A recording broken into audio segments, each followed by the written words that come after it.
Hello everyone and welcome back to another episode of a newly changed series. This is usually AE Weekly, but feeling like we got a little bit of a name change going on where it's now going to be called your All Elite Week.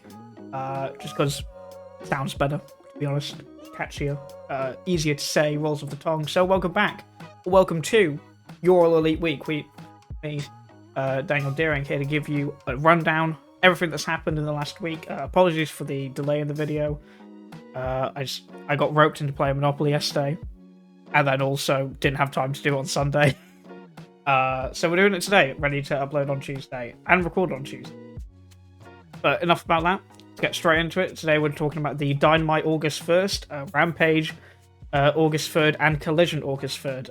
Those are the same days because Rampage happened early hours of the morning, and then Collision happened in the evening due to SummerSlam being on that night. But anyway, getting into Dynamite, today we start with a MJF promo in South Carolina, pretty much just does the usual MJF heel stuff, calls them simple-minded, calls Ospreay a redcoat terrorist, very, very fun. And also calls everybody who supports Ospreay a turncoat in America. I don't usually like the, pro-America, America first, those sort of gimmicks. Sort of like Jack Swagger had, sort of like The Rock did with Jinder Mahal for some reason when The Rock came back last year. But this one, I quite like, just because he calls fucking Ospreay a redcoat terrorist, which is quite funny. But regardless, Ospreay comes out to stop this from happening any longer. MJF runs away.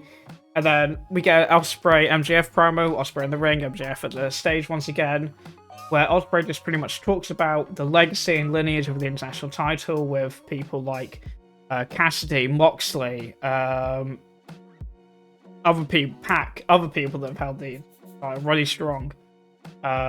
And that Max has sullied that with the American title, and that's not the title that isn't worth MJF, but MJF isn't worth the International Championship. After this, Ospreay officially announces that when he wins at Wembley, he will be bringing back the International Championship to take over from the pseudo-ship with the American title. Hopefully they do a sort of like a real world champion with CM Punk and MJF, where it's like spray paint black. That would be quite cool if they both come into the match with the belt. I feel like that would be just like quite a fun little spot to do, call back to that time. We didn't get to see the conclusion of that, so we're sort of like getting a different variant here. That's quite fun. After this, we get straight into the match with Lance Archer versus Will Ospreay. Will Ospreay still being in the ring, with Lance Archer's entrance coming on as MJF walks through the tunnels. Lance Archer comes out after. This match, pretty fun, pretty good match all in all. Obviously, this is their fourth match now. They had a long-running history in New Japan Pro Wrestling, and highly recommend you go and watch those matches as well. All of them really, really fun matches, just like this one. Starts out right out the gate with a massive chokeslam straight away to Ospreay. Ospreay then hits a corkscrew kick later on and proceeds to do the, I believe it's called the Shoecase Special, the over-the-top move. Over-the-top rope move. But Lance Archer catches him while he's trying to do this and slams him straight down to the floor. We do a bit more wrestling, go back into the ring. Ospreay attempts to springboard from the top rope. Lance catches him once again, proves pretty much he's done his homework, he's faced him a few times now. He knows his whole game.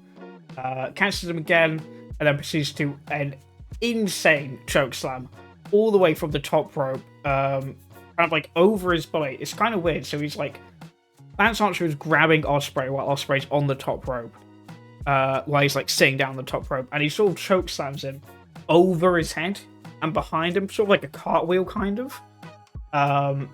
Ospreay to land back first on the mat in the center of the ring.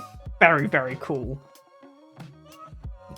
Pretty much the whole match leading up to this point has just been dominated by Lance Archer. You just get Archer catching Ospreay all the time, really showing that after all this time wrestling each other, he started to fully understand Ospreay's fighting style and how to counter it, being the big, strong guy that he is.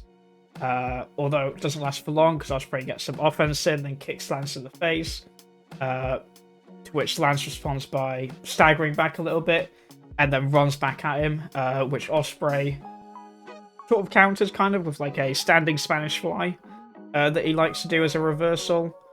At some point later on, we get back up to the top rope again, where Lance Archer is attempting another avalanche choke slam.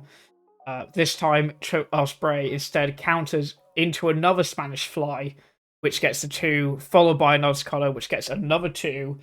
Then Lance counters the Hidden Blade with a massive choke slam to Ospreay that gets him a 2. Following this, Lance Archer then tries to hit the Blackout, his like Razor's Edge sort of finisher. Ospreay counters this Blackout with a spinning DDT, followed by the Hidden Blade, which gets a one count, which is fucking sick. As Lance Archer proceeds to flip off Ospreay, give him the bird. And so then because of that, Ospreay hits him with another final Hidden Blade and gets that 3 count for his win here. Great match, really, really fun the whole way through. Didn't really have any like slow sort of bits. It's sort of like it flowed really well into it. You can tell they've got like really good chemistry. That was just really, really fun. Also protects Lance Archer in this sort of like mini kind of push that he's getting at the minute as well. After this though, MJF runs out and attacks Ospreay after he got the win. But Kyle Fletcher comes out with Don Callis to save Ospreay. Much to Don Callis' dismay, because he doesn't want anything to do with Ospreay anymore. He's out of the family, he doesn't care. Pretty much just before MJF would punch Ospreay with the dynamite ring on his finger. Kyle then cuts a promo after the match saying that he is karma coming to bite his ass. And also says that pretty much all MJF cares about is MJF and demands MJF to come down right now to fight him. MJF strips all of his suit stuff off, gets ready to go down, but says no, as everyone expected him to do. Says that he doesn't call the shots here, wannabe Will Ospreay. Nobody punches an American hero and gets away with it, and then follows this with a match announced for next week on Dynamite. He also says he's going to make Kyle Fletcher suffer like that dirtbag Daniel Garcia did, and not break his neck, and break his neck, leaving him in a pool of his own blood. Very fucking cool. I'm excited for that match. I feel like it's just sort of there for MJF to get a win, which I'm really sad about because I really like Kyle Fletcher to win, but oh well. Following this, we then have a learning tree segment backstage with Big Bill pretty much holding up a cake to celebrate the FTW Championship being held for 102 days. Pretty much just says 100 days as champion is one thing, but 102, now that's something else. Is it true? It is. Following this, Jericho says that the Bad Apple will take out Shibata next week, setting up a match between the two of them following Shibata's run-in to save Minoru Suzuki the previous week on AEW Blood and Guts.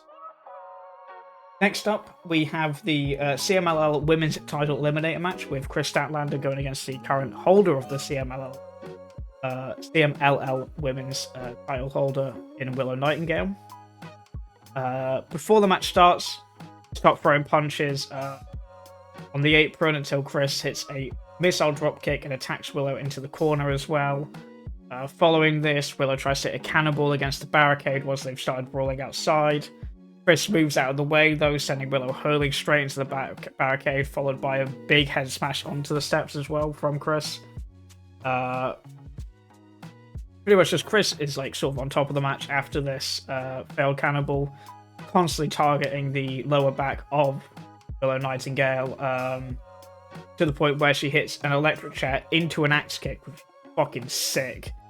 Only for Willow to then respond by hitting a massive Death Valley driver later on in the match onto the apron, as a Mercedes Moné and DMD Britt Breaker match is officially announced for Wembley Stadium.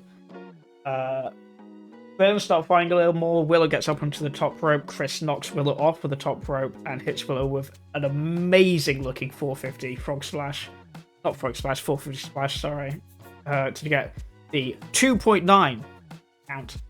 And I had to do it once, guys. and is then handed the chain by Stokely as he distracts the ref. Chris hits the roundhouse lariat with the chain, then get the 3 count. After the match, Stokely gives a chair to Chris as Chris begins to just absolutely wail on Willow with the chair once more to the back. Staff members come out to check on Willow, and Chris puts down the chair and attacks the staff instead. Then after this, Stokely stops Chris attacking from the last staff member. I think I just had a stroke. Stokely stops Chris from attacking the last staff member. There we go. Seemingly getting her to hold off her anger until the match, which she has won this one, so she will be getting a title shot at the CMLL Women's title. Quite fun.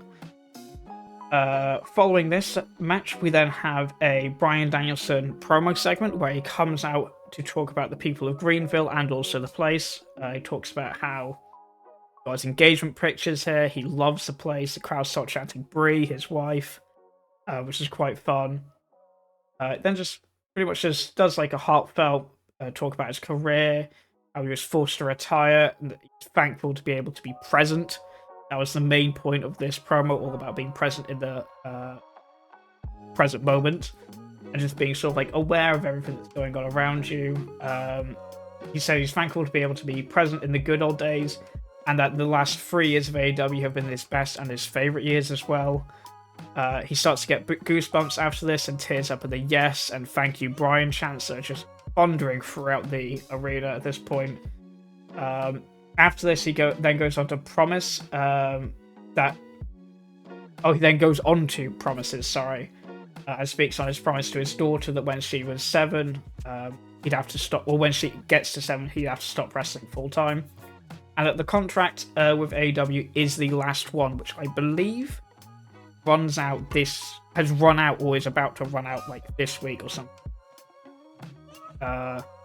In storyline anyway. After this, he begins to talk about that when he came to AEW, he was going to do 2 things: kick people's heads in and and win the AEW World title, and that he's kicked in plenty of heads at this point. But he hasn't won the world title yet, and that this will be his last shot to win said world title at All In, obviously, when he faces Swerve. Following this sort of declaration, Swerve comes out and says that he has nothing but respect for Brian and what he's done for young wrestlers like himself. But then starts to get a bit feisty when Swerve says that Brian came here to kick people's heads in but couldn't handle it when people kicked back, talking about his neck injuries, obviously the Tiger Drive 91, the big scare with that. Every match seemingly after that has been a big neck issue for Brian Danielson. Then starts saying the belt isn't an achievement that you get, but it's something. But it's instead a belt that proves you're the best in the world, and Swerve is the best. Saying he beat Ospreay when you couldn't. Obviously referring back to again, started kicking back. He beat Team Elite in AEW Blood and Guts when Brian couldn't beat them in Anarchy in the Arena. He then promises Brian that he's the deadliest person in AEW, and that when he's done with him, Brian won't be able to win again. In response, after this, Danielson promises that if he doesn't win the title here at Wembley Stadium, he will never wrestle again, and makes the match Swerve's title versus Danielson's. Swerve responds by saying that it's noble, but he needs to keep his promises with his family and not with Swerve. An amazing, amazing segment, followed by another quite good segment following directly after this, where Renee Paquette is currently trying to chase down Bryan Danielson to get an interview with him, but it's eventually interrupted by Jeff Jarrett saying that that's not exactly how you go. That is exactly how you go all in, sorry. Danielson stops Jarrett before he can continue, sort of in his own sort of little world, and says that if he wants to see All In, he can see it next week on Dynamite, setting up a match between the two for Danielson to prove that he is not only in the right headspace, he is going to win at Wembley Stadium. Next up, we have a big 3-on-3 match with Roddy Strong, Rouge, and the Beast Mortos versus the Conglomeration in Cassidy, Tomohiro Ishii, and Mark Briscoe, with Don Callis on commentary as well for this time. So before the match can even start, Roddy Strong attacks Ishii as Rush attacks Briscoe, leaving only Cassidy and Mortos left in the ring. Cassidy uses the denim jacket sort of like as a bull jockey. I think they're called a bull jockey. They're like the Mexican rodeo like type thing with bulls. Which works for a little bit until Mortos hits a disgusting spear on, on Cassidy. Following this, then we just like get into more wrestling. Ishii gets in the ring with Mortos as the two unleash a barrage on each other. After this, Tomohiro Ishii then starts doing the like running bash spot with the two of them where they just keep no-selling each other. That was really, really fun. Following this, Briscoe then enters the ring with Rouge as they both start wailing on each other with chops and punches. Briscoe sets up a chair as a launch pad, but Roddy cuts him off with a drop kick and then sets the chair up on the apron instead. Briscoe fights off Roddy on the apron and then proceeds to use the chair to launch himself from the apron into the crowd of Mortos and Rouge. And then the conglomeration all start to target Mortos until eventually they all break out to fight the others again. This is very much just a general brawl. You had one-on-one, one-on-one, one-on-one, then they all come together again, then they split off again. Sort of like the classic sort of 3-on-3 kind of style, especially with the conglomeration so far. Following this, Rouge and Mortos start to work together to tag team Cassidy, and at this point, I've seen enough. I want the tag belts on them. So Tony Khan, please God, push Mortos to the moon. This man is fucking incredible. He just screams at people. Is great. I love everything. But Briscoe eventually gets tagged in at this point and starts using his redneck kung fu on Mortos and Rouge. Roddy tags in as well as Tomohiro Ishii as Ishii starts no-selling Roddy once again. Going back to their and this like month or 2 month long feud they've been going on. I mean, I'm still loving all their matches. Perfectly fine with me. Ishii then hits a beautiful suplex on Mortos and Rouge.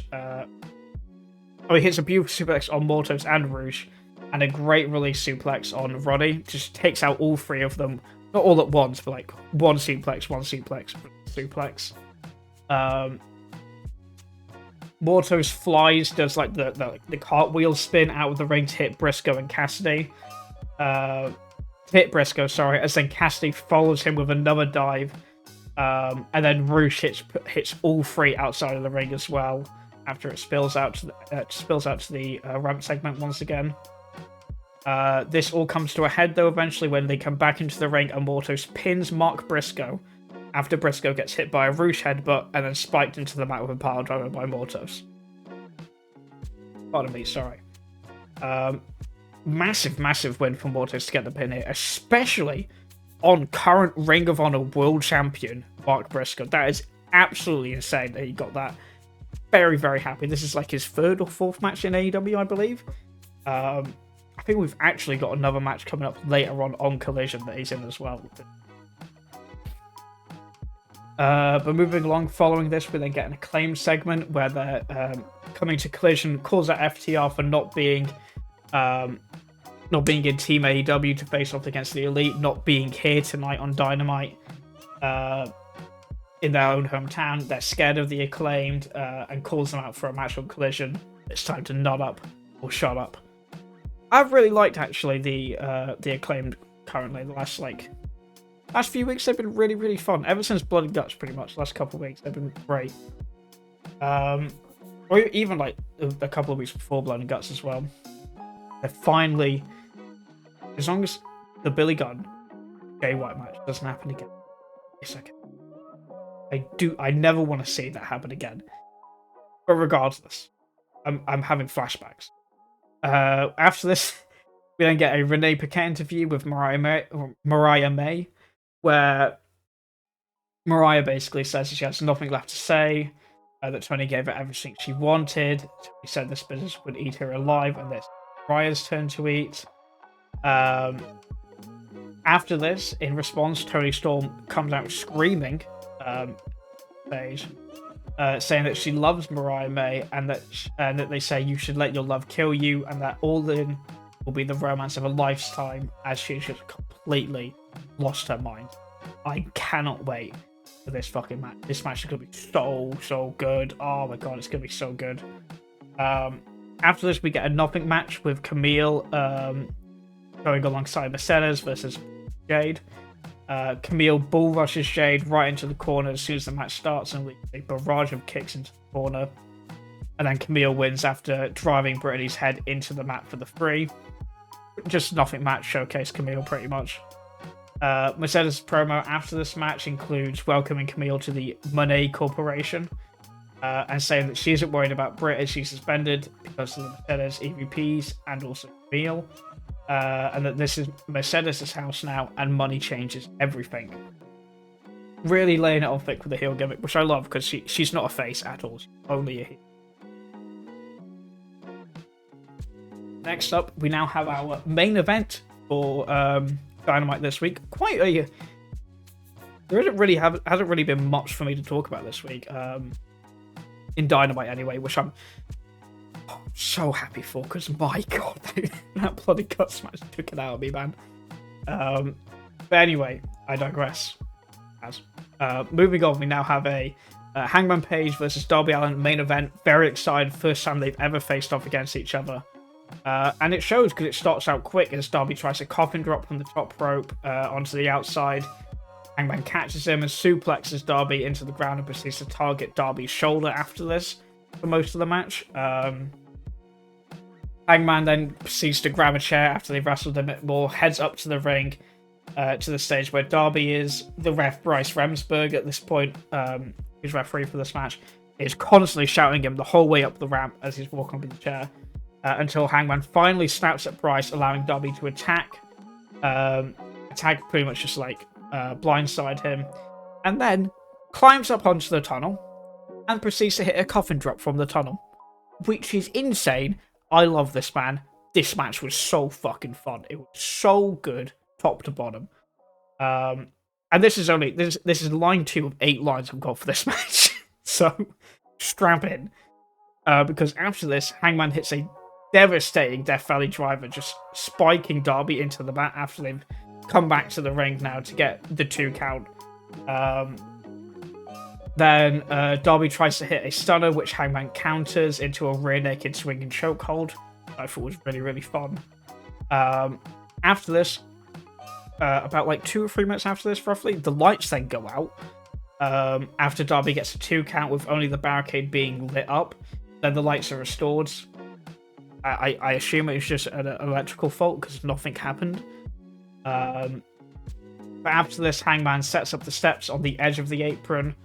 Hangman sends Darby into the steps, but Darby jumps over them as he usually does, the front flip over the steps. He then tries to jump onto Hangman from the steps, but is caught and slammed into the turnbuckle, and is then slammed onto the apron 3 times in a powerbomb kind of style. Following this, Hangman then picks up Darby again, goes to hit a faraway slam onto the edge of the steps. The count goes up to 8 before Darby rolls in and rolls out again after being hit on the steps. Hangman moves the steps again, so they face towards the ring this time. And then Hangman proceeds to hit Darby's face on the onto the steps, and then Hangman basically just constantly targets the back of the Hangman targets the back constantly of Darby on the steps. There we go. As he hits stuff like a fall-away slam earlier, he hits an avalanche fall-away slam this time all the way to the opposite side of the ring after they come back in. And he's sort of it's a very weird sort of storyline they've got going for this. Because Hangman, throughout the match, and especially now as we get more and more into it, he starts to get very slow and sluggish and deliberately slow with his... Just starts staring into the crowd quite a lot. The commentator, specifically Taz, keeps mentioning that he's staring into the children ringside. I don't know if that's what it was, but I assume so. But he starts doing this as more and more fans start cheering for Darby, to the point where Hangman attempts to pile drive Darby onto the steps. which Darby gets out of the way and trips Hangman up onto the steps, then falls on his back, right onto the stainless steel. And then after this, Darby hits a battering ram dive through the ropes while Hangman is sat on the steps. So he pretty much just like dives straight out. It's sort of like a spear kind of almost. Then after this, Hangman gets back into the ring and is tacked by Darby and whipped by Darby's belt as well. Darby hits a shotgun drop kick and then a coffin bash into the corner. This is followed by a code red that gets him a close 2 count. Hangman counters the coffin drop with a sleeper, but is countered into a pin by Darby, the rollover pin kind of. For that gets him another close 2. Then Darby tries to hit the box shot lariat, which I thought was really fun, but gets countered by Hangman's lariat. Obviously, you can't hit Hangman with box shot lariat. He knows when it's coming the most. After this, again, we get more stuff like Hangman constantly looking towards children at ringside. Commentators say this is to remind him of what Swerve did and why he's turned into this sort of person. As he then, and it must do, because he then proceeds to hit 2 dead eyes on Darby, but doesn't end up pinning him. Instead, looks at the crowd again as he prepares the buckshot lariat and calls for it. Darby gets up. Hangman then does the flip into the ring, and then Darby collapses before Hangman can hit him with the lariat. Even at this point, though, Hangman doesn't pin again. Then Hangman goes to hit the buckshot lariat once again, jumps in again. Darby ducks this time, grabs the arm, proceeds to roll up Hangman for the 3 count to get the win. Darby just utterly stole this win. In response, Hangman starts going crazy, throwing chairs into the ring. This man is going to murder somebody. He has just been rolled up by Darby Allin after Hangman dominated the match the whole time. But Darby got the win. And it is those kind of smart wrestling tactics that got him the win. And got him the win for the match at Grand Slam. Well, not for the match at Grand, but for the opportunity for the match at Grand Slam, I should say. Yeah, and that was the closing angle. That's what closed the night for Dynamite. It was a very, very fun show, all in all. Nothing too much happened. There wasn't... The main takeaway for me for this show was the Bryan Danielson promo. Just amazing. I highly recommend you go watch it if you haven't already. Very, very fun. So much fun. Very emotional, and it's really puts into perspective just how little time Danielson has left as a wrestler, and we should all be thankful for the time that he's getting now to hopefully go on a massive title run. To be honest, even if he doesn't win the title, it's still going to be an incredible story. This match, it's going to be so good. But anyway, let's now move on to the Rampage episode of August 3rd, which starts out with Wheeler Yuta and Bryan Danielson on commentary versus The Butcher. So this match starts with newly dethroned Wheeler Yuta outmaneuvering and pretty much just not backing down from Butcher's superior strength. Butcher tries to pretty much smother out Yuta half the time by pushing him in the corner, biting his head, dragging him down, pretty much grounding Wheeler Yuta and making sure that he can't use his agile quickness, which doesn't really work because Yuta ends up hitting a crossbody after he gets out of all of this, as he fights Butcher off of the top rope. And then, quite a little nice nod to Bryan Danielson, Yuta then wins with the cattle mutilation on Butcher. After working over the right arm of Butcher for most of the match, this gets him the win. Butcher can't handle it and he just taps out immediately. And this all leads into the big story of the match where Yuta's been training with Bryan Danielson. Bryan Danielson's been using Yuta to get ready for Swerve. All of this nice connection, intertwining and all of that. Really, really fun. Pardon me, sorry. I've literally just eaten, so that's why. After this match, we get a Maxwell Male Models promo backstage that Private Party likes shots, but MXM doesn't drink, don't smoke, and don't do drugs. The only thing they are addicted to is shampoo and conditioner. Thank you very much. I fucking love this group so good. Following this, we get a nothing match with Brian Cage versus Manny Lowe, where Brian Cage wins after like 3 moves with, I think the move's called Weapon X, I think. I'm not quite sure. I can't really remember what it was either. So it was unimportant anyway, so who cares, regardless. Following this, we then get a Carl Fletcher and Don Callis interview with Renee backstage, pretty much about the MJF match and protecting Ospreay. Brian Cage walks in and starts talking smack and gets into it with Kyle, and Kyle asks for a match on Collision, which we do get later on, if I remember rightly.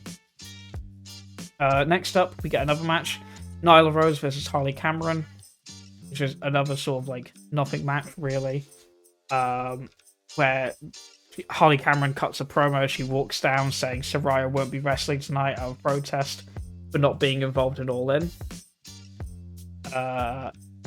Which honestly is the best way to use Saraya. Just don't have her on screen at all. That's the best way. But anyway, Nyla dominates at first as she throws Harley out and teases a dive, but stops just beforehand. Harley Cameron counters the attack outside by sending Nyla into the turnbuckle, which shifts the momentum slightly in her favour. As she then proceeds to use her long legs, Harley Cameron uses to constantly, throughout the match, pretty much just target Nyla's throat as she pushes her legs against Nyla's neck in the corner. Nyla counters this with an Uranagi into a Swanton, which is amazing. But the Swanton is countered by Harley Cameron by getting the knees up. Ultimately, none of this matters, as Nyla eventually uses her overwhelming strength to win with the running beast bomb from a sitting position in the corner, standing up to running into the center of the ring. Very, very cool, very fun. Other than that finish, there isn't really anything to talk about in the match. Pretty much just sort of there, really. After this, we then get a private party promo backstage, calling out the response from Maxwell Male Models, talking about newcomers and MXM, saying they won't rain on their parade and they thrive with competition, and invites them as VIPs to the dance party in the main event. They then mockingly pose like, well, quite fun. After this, we then have Bad Apple Brian Keith with Chris Jericho and Big Bill versus Jackson Drake. A nothing match, pretty much. The only thing of note, really, is that Jackson Drake does like an amazing sell for an eye gouge that Brian Keith does.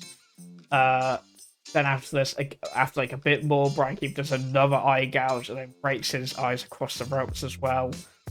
And then hits the Diamond Dust and wins the 3 count. So there is literally nothing really to talk about that match at all.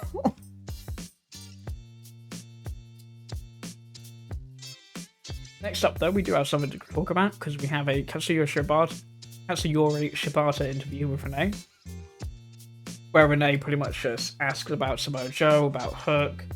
Shibata says that both of them want revenge on the Learning Tree. Renee follows up this with a question about his arm. Shibata says that as revenge, he's going to injure all of them pretty much as they injured his arm, and that Shibata has family in Winston-Salem and thinks it's a nice place. I don't know why he said that, I can't remember, but Shibata promo, good. I like Shibata promos, where it's just him using text-to-speech. It's really fun as a gimmick. Next up, we now have our main event for the night in Rampage. We have the Maximum Male Model Collection versus Private Party, where both teams do a couple comedy spots like poses and then shots.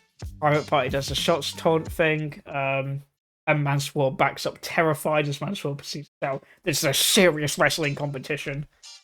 Private Party starts mocking Maximum Male Models with poses, hits great tag team moves as well. With Isaiah and Quinn, really, really fun. After this, Mansoor eventually gets knocked outside of the ring with Marseille. They do the timeout thing again, as Mansoor shouts, "You alcoholic bastards, don't you have a shot again." And MXM have pretty much mostly been in control of at the start with great tag team pressure, splitting the ring pretty much in half, as you do. As Mansoor at some point during this shouts, "No shots, just beauty shots." I love Mansoor in the ring. He's so like comedically fucking love him. So after Isaiah's been in the ring for quite a long time, Quinn then gets tagged in and immediately shifts the momentum with some great strikes. There was an amazing double suplex counter by Madden, pretty much where like Private Party tried to suplex Mason Madden, then Madden then proceeded to suplex both of them at the same time, followed by a great lariat powerbomb, great lariat powerbomb tag team maneuver. God, that's hard to say. Later on in the match, the only other real thing of note, barring the win, is Isaiah goes to do the Toba Suicida to Madden on the outside, but is caught instead by Madden and gets Bossman slammed onto the floor. Just before Quinn is able to do a moonsault from the top rope onto Madden on the outside. And then after this, MXM get the win over Private Party with a great tag team Death Valley driver. I think it looked like a Death Valley driver anyway, so I assume it's like a tag team version instead. Either way, really, really fun. For that, I mean, it's literally an opener and closer show. There's like nothing in between. So, I mean, I'd watch the Wheeler Yuta Butcher match just because that was quite fun. Also, you get to see Wheeler Yuta use a cattle mutilation, which is fun. And then the MXM collection versus Private Pie, watch that as well. That was really fun. I realised I didn't do that for Dynamite, but to be honest, this episode of Dynamite, watch all of it. Top to bottom, really fun show. Now, though, we're moving on to Collision, August 3rd, once again. Special start time due to SummerSlam also being airing at the same time on the same day. This special episode starts with a Patriarchy promo in the ring, talk about how they won the Trios Championships, doing what he promised to do, and present the Patriarchy with the Trios tag belts. He isn't holding them anymore, as he does in TNA. And with this, Nick Wayne officially becomes the youngest AEW champion in its history, which is quite cool. Kill Switch is everything Christian wanted to be, he says to him. The muscle, the beast, the man who does the dirty work. That's why he doesn't need the title. No. Mother Wayne deserves this title instead. After all, she gave birth to a prodigy in Nick Wayne. I absolutely adore. I watched this with the other 2.9 guys, Liam, Marcus, and Noah at the time, and when we saw all of them there, all four of us went, he's going to give the title to Mother Wayne instead of Kill Switch. We were right immediately. It was great. But pretty much after a bit more talking, Kings of the Black Throne then come out, but Christian dismisses them as they aren't a trio, but only a duo. After he got Buddy Matthews injured, Cage antagonizes them more until the lights fade out and Buddy Matthews appears. He's back, baby, and he's coming for those Trios tag titles. To which then the Patriarchy then run away. They go up to the ramp, but their exit's blocked by the Bang Bang Gang, who have come out to pinch the Patriarchy between the Bang Bang Gang at the top of the stage and the House of Black now in the ring as well. Everyone managed to get away, but Nick Wayne is stopped by Kip Sabian, who he's been feuding with for the last couple of weeks.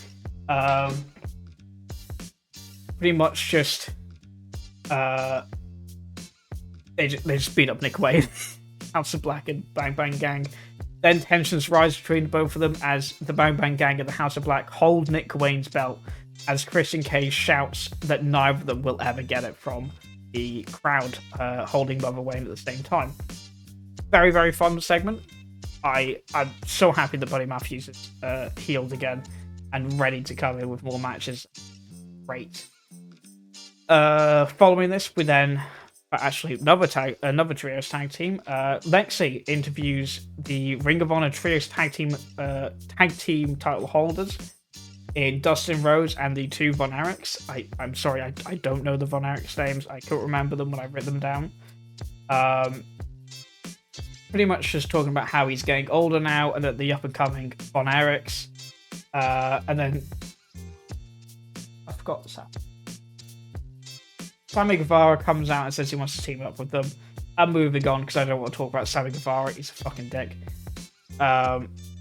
Anyway, following this, we then get a Mystico and Hologram match versus the Premier Athletes in Tony Nese and Ari Daivari.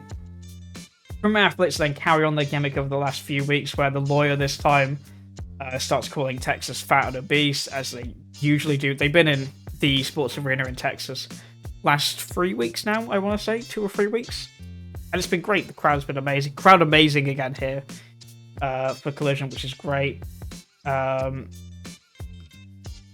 Nothing much to say here. There was those great tag team moves from Mystico and Hologram. Classic heel work from the Premier Athletes as they try to choke Mystico on the ropes. They attack people outside the ring. There was actually a really nice double backhandle counter from Mystico as the Premier Athletes tried to tag team him at the same time. So that was quite fun. Hologram hits a Tope Suicida onto the lawyer and then moves the barricade by a foot after he hits him as well and launches him into it, which is very fucking cool. I did not expect the lawyer to take a bump here, but he did. Then just more great Mystico and Hologram tag team moves as one dives over the ropes and then Hologram hits a moonsault senton to the outside to all three. Beautiful. And then Hologram ultimately gets the win on Ari Daivari by hitting a beautiful 450 spot onto him. And also, little side note, we haven't had the All Elite graphic yet for the Beast Mortos or Hologram, but they are now officially on the AEW roster, so it seems they are pretty much just awaiting that graphic to be made, and then they'll be announced to be signed full-time with the company. Which is great, because these two are fucking amazing. I really hope they just build them up, be great stars. Because in the ring, oh god, they're so good. Pardon me, sorry. Following this, we then get a Toni Storm versus Chanel, I think. I don't really know her name. I believe it's Chanel, where Mariah May is on commentary for this match and starts berating Tony Schiavone as soon as she enters the commentary team. Tony immediately, as soon as she comes out, runs straight for Mariah May and just starts wailing on her as Christopher Daniels has to come out to stop Tony. As then Christopher Daniels and Mariah May walk around the foot of the stage. So the stage is here. Stage is here. And then that's the edge of the stage. That's the ramp going down. They're right here, pretty much at the front of the stage, next to the ramp. So they're walking around that side. Christopher Daniels and Mariah May are walking around that side as Toni Storm hits a suicide dive to both of them, which was so fucking cool. Eventually, security members have to stop them until Toni Storm is attacked and rammed into the steel steps from behind by Chanel. Nothing much happens in this match. Toni Storm hits Storm Zero to win with the frame. That's all you need to know. The main point of the match was the attack. And just to show Toni Storm has fully lost her mind. She's all disheveled now. She hasn't got the glamour anymore. It's all just complete himbo vibes. I love it. After this, we then get the promised Kyle Fletcher versus Brian Cage match, where the match begins with Kyle on top with a big kick to knock Cage out of the ring. Kyle's hit a Tope Suicida. Kyle reverses a suplex onto the ramp with a super kick and then runs up to the stage, hit a cannonball onto Brian Cage as they're on the ramp, which looked fucking sick. I loved this so much. After this, it's a nothing match pretty much. That happens. A few more in-ring stuff happens until eventually Kyle Fletcher wins with the pile driver for the free after a heavy strike match. Kyle then proceeds to cut a promo on MJF after, says that he wants the title to be on the line on Dynamite. MJF responds by berating Kyle Fletcher while bigging himself up. Normal. Gives Cal the opportunity, though, to get the belt through making their match an eliminator match on Dynamite. So if Cal does win that match this week, tomorrow night, Cal wins the match tomorrow night, then he then gets a shot at the title. So there's a chance that Cal wins tomorrow and then loses eventually to him before the All-In match. But that's fine. I just want Cal to win.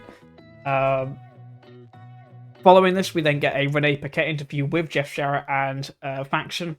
I don't know what the faction is called. It's just like his usual group. Like Jay Lethal's there, Jeff Jarrett's wife is there, all those sort of people. Jeff Jarrett, they pretty much all constantly say Jeff Jarrett should have a title shot by now for the last 2 months, until Jeff Jarrett shuts all of them up by saying that he's going to make the best of the situation like he usually does, and that Danielson has to get ready for All-In, but for Swerve. Danielson has to get ready for not just All-In, but he has to get ready for Swerve as well, sorry. Jeff Jarrett makes the match on no rules to call back to his roots in Memphis, Tennessee, when he used to do hardcore wrestling, or what was called dubbed hardcore wrestling at the time. Following this, we then get a triple threat match, which was very much like the sort of main headline of the show, with Claudio versus Tomohiro Ishii versus Lee Moriarty. This is also, by the way, Claudio's 100th match in AEW. This is a Continental Collision match where the winner gets the title shot against the holder of the Continental title in Okada. They've been using Tomohiro Ishii quite a lot over the last month or so, obviously, because he isn't in the G1 this year. Didn't really have much to do in New Japan. Just very heavily dominated by G1 this time of year. So it's great to see him in this. The match starts with all three of them squaring up and striking each other until Claudio and Ishii proceed to team up to get Lee out of the ring. New Ring of Honor Pure Champion in Tiger Style Lee Moriarty. So they get Lee out of the ring and then proceed to do the double charge spot again before Lee is able to get back in and drop kick the two men down. After a bit more wrestling, Lee Moriarty hits a Toba Suicide onto both men outside the ring. All three start brawling in the ring again until Claudio and Ishii start teaming up again and chop Lee to try to get him down. He does every time he gets chopped, he sort of the Dio pose, if you know what I mean, where he just leans all the way back and then comes back again, which is quite fun. Throughout all of this, he still stands and then instead hits both of them down. Following this, a chop fest breaks out between all three of them. Been quite a fun narrative of this match where pretty much Claudio and Ishii have to team up to take down the new Ring of Honor Pure Champion, which I thought was quite fun. Obviously, because the Ring of Honor Pure Championship is all about technical in-ring ability. Obviously, great holder in it before with Wheeler Yuta, new champion now, Lee Moriarty. Bright future for that belt. Really excited to see his title defenses later on in the year. But anyway, hectic match. All three are trying to steal the win at this point until eventually there was a beautiful code red hit by Lee Moriarty onto Claudio as Claudio hits a suplex onto Ishii all at the same time. It looked fucking amazing. So damn cool. Claudio eventually gets the win by throwing Ishii in after getting hit by the suplex previously mentioned. And hitting Lee with a running uppercut. So we are now going to have Claudio Castagnoli versus Okada for the Continental Classic match, which sounds incredible. Oh, that match is going to be so good. But moving on, because God, we're going for 50 minutes here. Layla Gray has an interview with Lexi and Top Flight when Maximum Male Models interfere by talking trash about their fashion sense and saying that this interview is over before eventually posing. Probably setting up a match for this week on Rampage or Collision, I imagine, between them and Top Flight. After this, we get a nothing match with Thunder Rosa and Taya Valkyrie, with John Morrison at Taya Valkyrie's side, her husband. Thunder Rosa pretty much runs straight out the gate to attack Taya. Thunder Rosa starts to turn the tables with fast-paced punches and drop kicks to Taya as Morrison constantly pulls Taya out of the ring and distracts Thunder Rosa. Eventually, after all of this nonsense, Thunder Rosa wins with a chokehold and cuts a promo after calling out Deonna Purrazzo. Deonna Purrazzo then walks out, says she doesn't know what Rosa wants with her after getting beaten 3 times already. Very fair.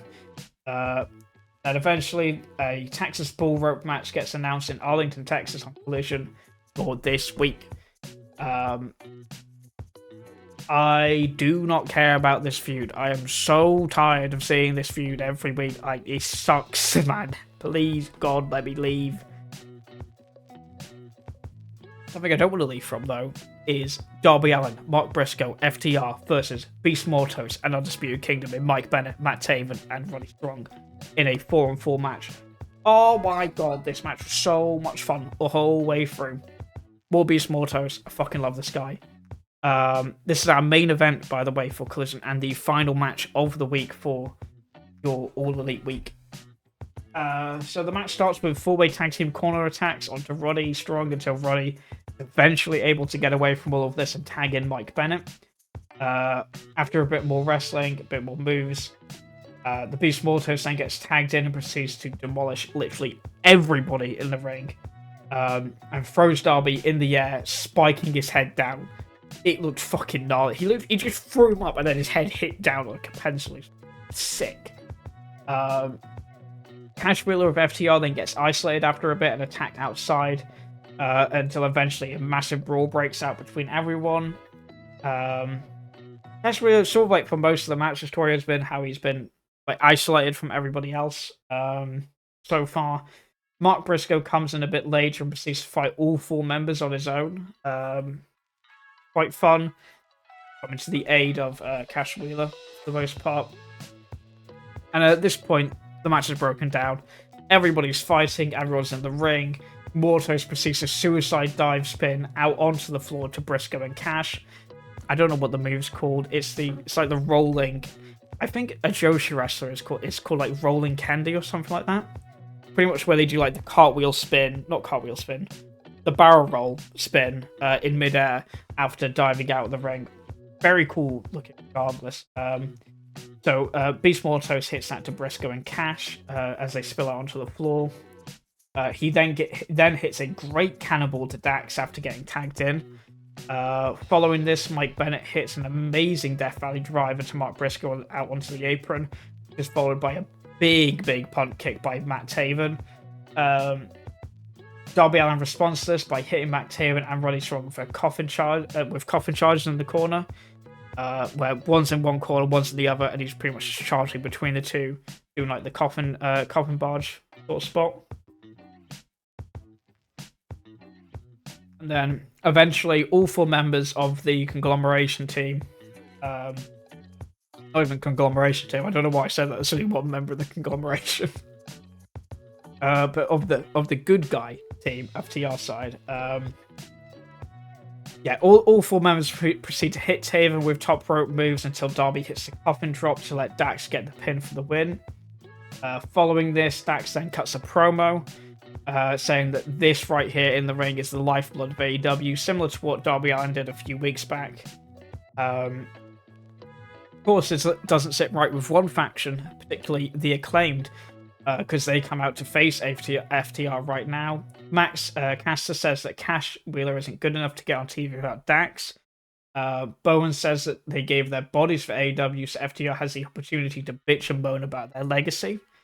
And then eventually, later on, Bowen then says that he claimed on the heart and soul of AEW and that FTR don't get to cut the line to face the Young Bucks. A fight breaks out, but Mark Briscoe eventually comes in to stop it, saying they want us to divide each other. This is exactly what we want, and insists on unity once again. Dax offers a handshake to the Acclaimed, and the Acclaimed stop thinking they may want to shake it, but eventually Billy Gunn comes out of fucking nowhere. He wasn't there before, I don't think. Billy Gunn grabs the 2 of them and refuses to do the handshake as they all leave. And that is what closes the show on Collision and closes the show on this All Elite Week. Yeah, all in all, pretty good show. Oh, she could skip half of this show and still be.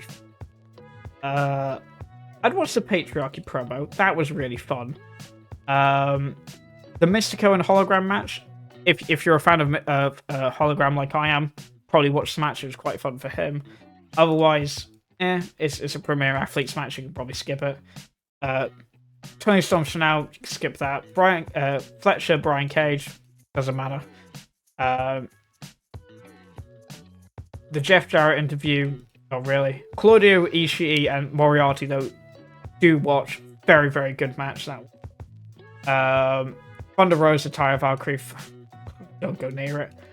And then the main event, Darby Allin, Mark Briscoe, and FTR versus the Beast Mortos and the Undisputed Kingdom. Again, highly recommend watching that match. So, more of the same, pretty much, for Collision, where there's like a few matches to watch. But regardless, that is this week's episode, pretty much the beginning of August episode for All Elite Week, as it will now be called instead of AE Weekly. So thank you very much for watching, and I hope you all have a lovely week and enjoy your AEW TV.